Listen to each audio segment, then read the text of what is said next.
morning, students. How are you? Studied yesterday's portions? Okay. After studying that, what do you feel? Science is very interesting. That too, chemistry is very easy as well as interesting. Right? Okay. The next subtopic is chemical equations. We have studied two subtopics and today we are seeing the third subtopic, chemical equations. First, we will see what is the definition for chemical equation. Chemical equation means it's the simplest way of representing chemical reactions. Okay? Note down this point. It's the simplest way of representing chemical reactions. Simplest way in the sense, how can we tell?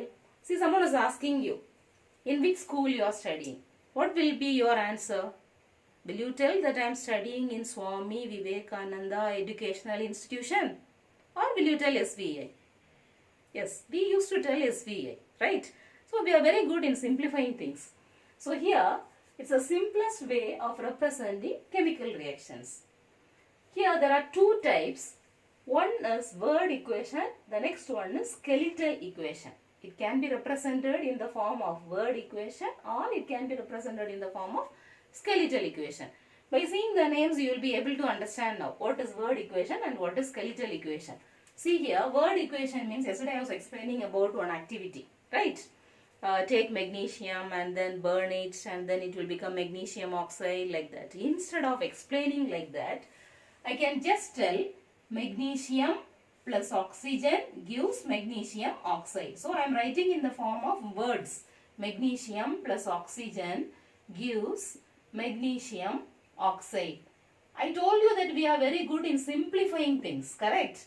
Instead of writing like this, magnesium plus oxygen gives magnesium oxide, they started thinking, chemists, they started thinking, why should we write like this, magnesium plus oxygen gives magnesium oxide? We are having symbols, right? For oxygen, we used to tell O, for nitrogen N, for hydrogen H, for helium He. So, why can't we use that?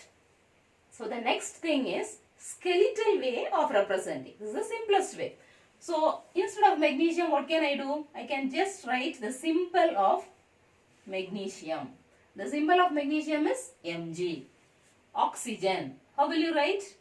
O2 gives magnesium oxide, MgO. See how simple it is? It's just like eating a slice of cake, right?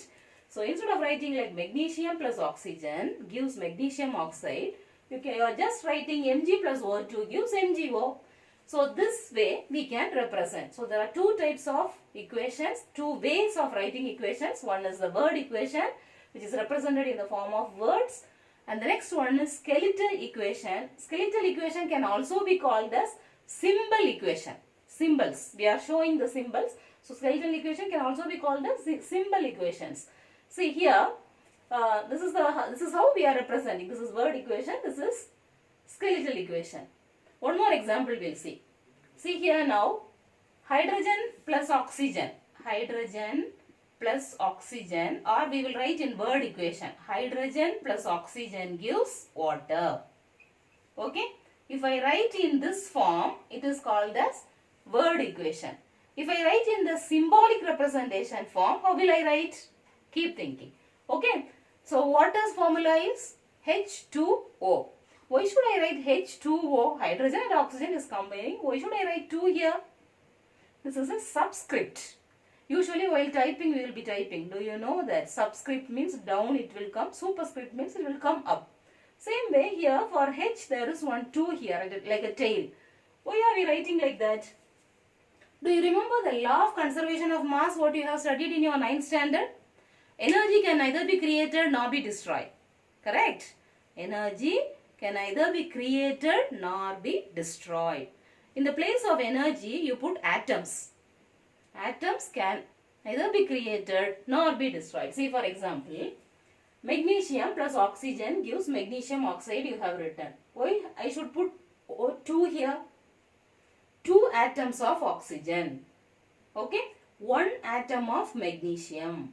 1 atom of magnesium combines with 2 atoms of oxygen and the product will be MgO, magnesium oxide. And one more thing I forgot to tell you. See, how to write the equation. Already you have studied. I will just have a recap of what you have studied. while writing the equation, we are writing like this. Left hand side something you are writing, right hand side something you are writing, in between you are putting one arrow. Why should you put an arrow in between? Okay, right. Left side, whatever you are writing, no, they are all called as reactants. These two things are reacting. So they are called as reactants. In the right hand side, see, this is my left hand side, this is my right hand side, correct? Left hand side, I am writing magnesium plus oxygen. So this is called as reactant side. And in my right hand side, I am writing magnesium oxide. This is called as what? This is reactant and this is called as product. So these two reactants combine together and you are getting the product. To show that, I am putting one arrow in between. So whenever you are writing a chemical equation, you will write the reactants as well as the products and one arrow in between to show these two things combined together and you are getting the product. And between the reactants, you can show the plus sign. In case if you are getting two products, see, zinc plus HCl gives what? ZnCl2 plus H2. So in the product side, when you are getting two things, you will put one plus sign in between. So this is what you want to remember. You have already studied that. Just we have seen that how to write. Law of conservation of mass we are talking about, no? So law of conservation of mass means energy can neither be created nor be destroyed, I said. Same way, atoms also can't be like that. So here, this side, in the reactant side, you see, two oxygen atoms are there.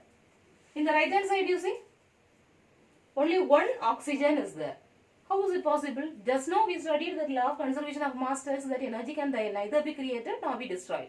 Same way, like that, atoms also can't be different. So this side it is oxygen O2 and this side it is oxygen 1. So we should do something here, no, to make it proper. Keep that in mind, and now we are going to see about unbalanced chemical equations and balanced chemical equations. What do you mean by unbalanced chemical equations? See here, Mg plus O2 gives MgO. The same example I am taking because it will be easy for you. Mg plus O2 gives MgO. Here Mg, only one Mg is there. This side also one Mg. Here 2O means two atoms of oxygen is there. This side only one atom of oxygen is there. So it is not proper. This reactant side as well as the product side, the element number should be the same. If it is 1 Mg here, this side also it is 1 Mg. Okay, it is balanced. Only one is here in this side, product side, and two are there in the left hand side. So it is not balanced. So in that case, it is called as unbalanced chemical equation. The chemical equation is not balanced. Okay, so what should we do? We should try to balance it. So instead of writing like this, Mg plus O2 gives MgO. This is unbalanced equation. Okay. This equation is unbalanced. Mg1, Mg1. O2, here O1. So what can I do? If I put 2 here. Okay, if I put 2 here, check now. Here Mg1, here Mg2. So shall I put 1, 2 here? Here 2 Mg, here 2 Mg. Here O is 2 and here also O is 2. So this is balanced. So this is how we are going to balance it. Study all the basic things. Tomorrow we will be studying how to balance chemical equations. Okay, there are many steps in which we should balance the equations. Tomorrow we will see that. Study and stay tuned. Tomorrow we will check. Okay.